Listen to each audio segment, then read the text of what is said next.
श्राद्ध पक्ष के पहले दिन ही अर्थात 7 सितंबर को भारी ग्रहण लग रहा है। आप जानते होंगे, ऐसे में गर्भवती महिला अपना ध्यान कैसे रखे, किन नियमों का और कितनी देर नियमों का पालन करना है, आइए जानते हैं।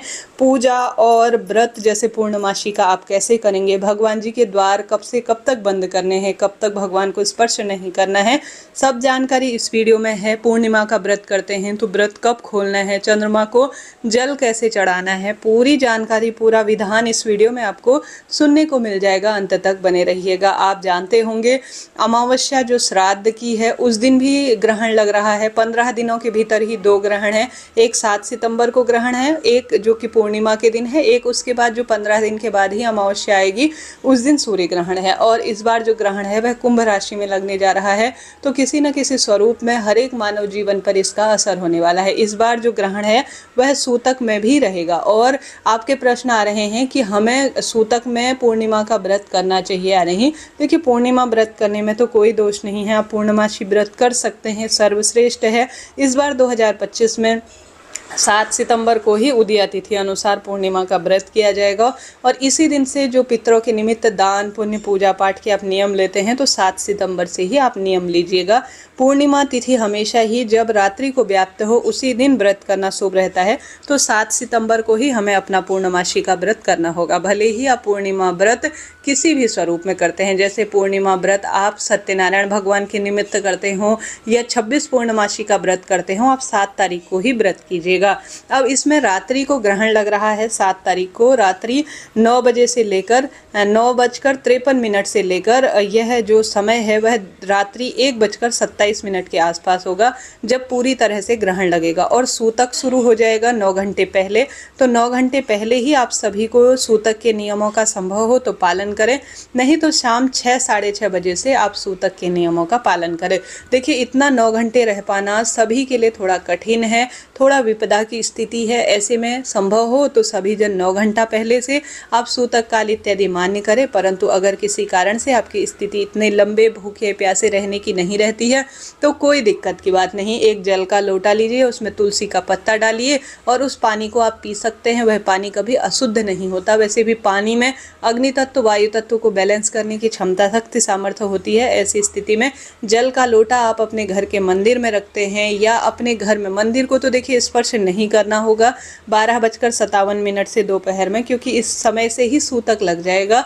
आप सभी अपने घर के मंदिर में 12:57 से पूजन पाठन नहीं कर सकते हैं। उससे पहले से ही आप सभी जो है भगवान की पूजा, भोग प्रसाद का जो काम है, जो आपके और काम रहते हैं पूजन पाठन से संबंधित, वह सभी काम दिन में सूतक लग जाएगा 12:57 से पहले पहले आप निपटा लीजिएगा। साथ के साथ आप सभी इस चीज़ का भी ध्यान रखिएगा कि आप सभी को जो है, जैसे आप पूर्णिमा व्रत करते हैं तो पूर्णिमा व्रत तो आप 7 तारीख को ही कीजिएगा, परंतु अपना जो पूजन पाठन है, जो भी आप कार्य करते हैं, जैसे व्रत खोलना, पितरों के निमित्त तर्पण आपके घर पर पूर्णिमा के दिन ही होता है, श्राद्ध कर्म इत्यादि पितरों के निमित्त जो पूर्णिमा के हैं वह 7 तारीख को ही होंगे, परंतु 12:57 के आसपास ही होंगे। इस चीज़ को आप नोट करते हुए चलिएगा।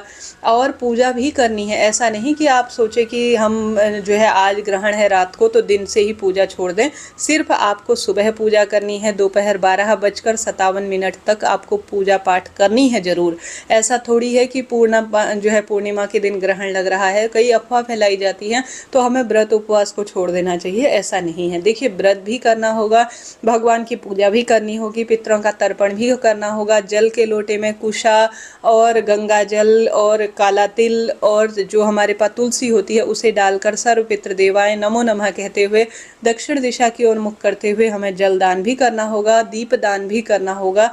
परंतु यह काम सभी जो है सुबह ही होंगे, क्योंकि सूतक लग जाएगा तो सूतक में कोई भी पूजा पाठ, भगवान के पट जो है बंद हो जाएंगे। किसी पेड़ की पत्ती आपको नहीं तोड़नी है तो तुलसी पत्र इत्यादि पहले ही तोड़कर आप रख लीजिएगा। इस नियम का आप ध्यान रखिएगा, तभी आपका जीवन सफल हो जाएगा। देखिए, ग्रहण के दौरान कोई भी मंत्र जाप करना, वह भी आपको मन ही मन मंत्र जाप करना है, सुंदर भाव सच्चे मन से।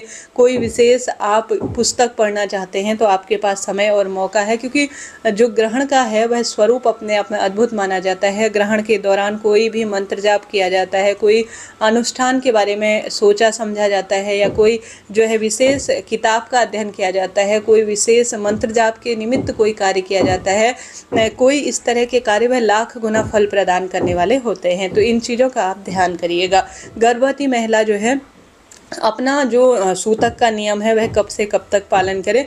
देखिए, गर्भवती महिला सूतक के नियमों का पालन रात्रि को जब से ग्रहण पूर्ण रूप से होगा तब से ही वह सूतक के नियमों का पालन करे। जैसा कि आप जानते होंगे, ग्रहण का समय रात्रि को जो है वह पूर्ण रूप से, जब ग्रहण 9:57 से 1:27 के आसपास होगा, तब तक ही आपको सूतक के नियमों का भी पालन करना है गर्भवती महिला को। और अपने आप को चंद्रमा की रोशनी में नहीं रखना है, किसी भी स्वरूप में घर से बाहर निकलना नहीं है। छुरी, चाकू और जो नुकीली वस्तु होती है उनको स्पर्श नहीं करना है। और समय आप भोजन भी कर सकते हैं और सारे कार्य कर सकते हैं। देखिए, कई भ्रांतियाँ ऐसी फैलाई जा रही हैं कि आपको जो है जब सूतक लग जाए, ग्रहण लग जाए तो सोना नहीं है। ऐसा पॉसिबल कैसे हो सकता है? सोचिए, गर्भवती महिला हो, बड़े बूढ़े बच्चे हों, सभी हों जो कि बीमार हैं, उनके लिए कोई नियम लागू नहीं होता है। आप सबको यह बात विदित होगी। तो आप बिल्कुल चिंता टेंशन ना करें। आप जो है भोजन भी कर सकती है, जल भी पी सकती है, फलाहार भी कर सकते हैं। बस जब से ग्रहण लग जाए रात्रि 9:57 से 1:27 तक ही आप नियमों का पालन करें, अन्यथा आप बिल्कुल चिंता टेंशन और परेशान ना होइएगा। देखिए, इसका कोई दोष नहीं है। शास्त्रों में स्पष्ट रूप से लिखा हुआ है, जो स्वस्थ व्यक्ति हैं, जो बिल्कुल हट्टे कट्टे हारी बीमारी से कोई पीड़ित नहीं है, जो कर सकते हैं, वह सूतक के नियमों का परिपूर्ण पालन करें। गर्भवती महिला, बच्चे, बूढ़े जिनकी दवाइयाँ चलती हैं, उनके लिए कोई सूतक का दोष नहीं कहा गया है। तो आप सब चीज़ें नोट करते हुए चलिएगा। आपको कोई दोष नहीं लगना, कोई चिंता टेंशन नहीं है।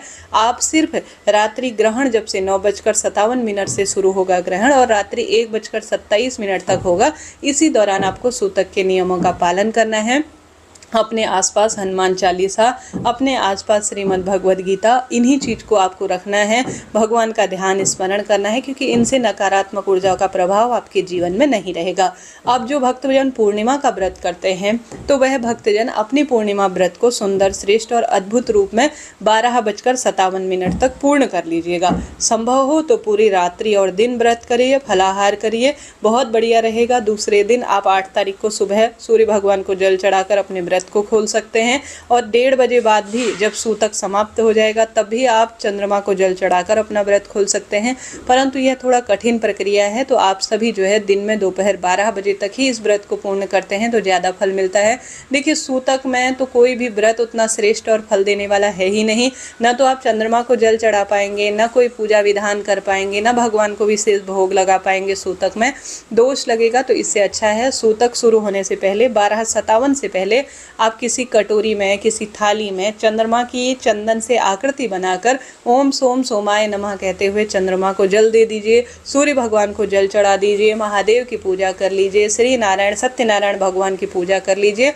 उसके बाद आप चाहें तो अपने व्रत को आधे दिन का ही पूर्ण कर व्रत खोल लीजिएगा।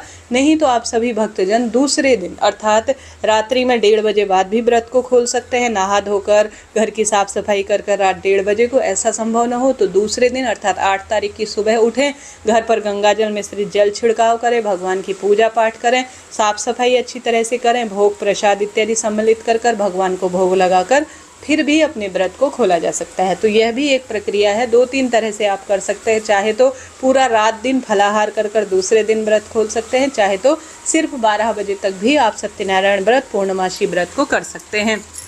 तो आप सभी इन नियमों का ध्यान रखें। अगर आप सभी पूरा 12 बजे से लेकर 12:57 से सूतक के नियमों का, जो संपूर्ण रूप से स्वस्थ व्यक्ति है उनकी बात कर रही हूँ, अगर वह पूरी तरह से नियम का पालन करते हैं तो बहुत ही बढ़िया है, बहुत ही श्रेष्ठ है।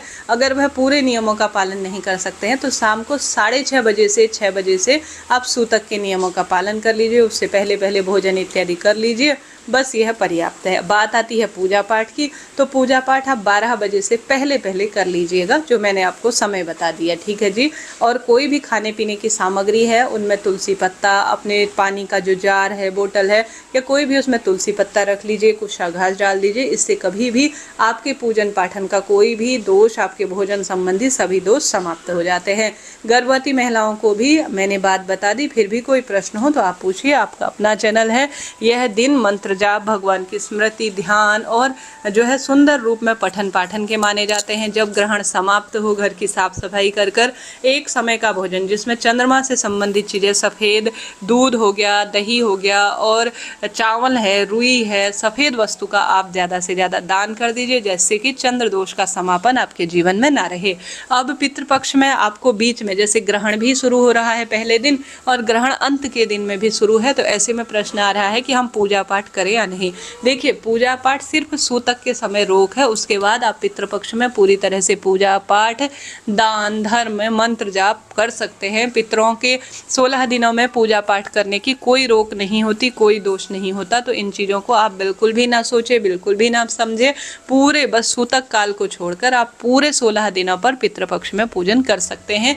पितृपक्ष में कैसे पूजन किया जाता है, क्या खाना है क्या नहीं, इससे पहले आप एक वीडियो के नीचे देखिए, उसमें पूरी जानकारी आपको दी गई है। अतिश्रेष्ठ शास्त्र प्रमाणिक बात है, आप उस वीडियो को देखेंगे तो आपको बहुत जानकारी प्राप्त होगी। अभी के लिए इतना ही। जरा सा भी वीडियो ज्ञानवर्धक रहा है, कोई बात पूछना चाहते हैं तो आपका अपना चैनल है, सब प्रश्नों का उत्तर आप प्राप्त करेंगे। कमेंट्स बॉक्स में राधे राधे लिखना ना भूलें। इस ग्रहण का असर सभी के जीवन में होगा, खासतौर पर पितृपक्ष के प्रथम दिन अर्थात पूर्णिमा को भी ग्रहण लग रहा है 7 तारीख को। उसके बाद 15 दिन बाद अमावस्या आएगी, उस दिन सूर्य ग्रहण लग रहा है। ऐसे में ज़्यादा से ज़्यादा पितरों की प्रसन्नता के लिए दान पुण्य, पूजा पाठ, भक्ति, मंत्र जाप करें। पितरों के निमित्त अन्नदान, जलदान, भूदान, गौदान, प्रार्थना इत्यादि करें। अभी आपदा का भारी समय चल रहा है, आप जानते होंगे। इस समय पितृ प्रसन्नता के लिए, देव प्रसन्नता के लिए जितना संभव हो भगवान से प्रार्थना करें, आराधना करें। देव कृपा हो, मेरे जीवन में सुख समृद्धि का वास हो, ऐसी आप प्रार्थना ज़्यादा से ज़्यादा कीजिए।